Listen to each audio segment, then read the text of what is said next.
কি বনাইছা মা? ডিটক্স ডিটক্স ৱাটাৰ বনাইছা ন?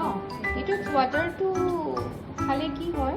এইটো শৰীৰৰ মানে পানী পৰিমাণটো গৰম দিনত যেনেকৈ শৰীৰত ঘাম ওলাই নহয়, পানী চানীখিনি ওলাইকে এইটো খালে আৰু শৰীৰটো সতেজ হৈ থাকে। মই দিছোঁ ইয়াতে অকণমান নিমখ দি দিম। তুমি এতিয়া কি কি দিছা? ইয়াতে মই তিয়ঁহ দিছোঁ, বিটৰুট দিছোঁ, নেমু দিছোঁ, পদুনা দিছোঁ, আকৌ নিমখ দিলোঁ আধা চামুচমান, আকৌ মই জিৰা এচামুচ দি দিম।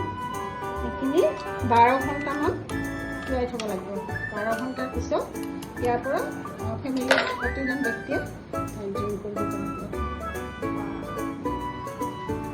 এয়া আমাৰ ৰেডি হৈ গ'ল। ৰেডি হোৱা নাই, এইটো সময় লাগিব, it will take time. Overnight ৰাখিব লাগিব, তাৰপিছত আমাৰ ৰেডি হৈ যাব ডিটক্স ড্ৰিংক। আপোনালোকে ট্ৰাই কৰিব দেই।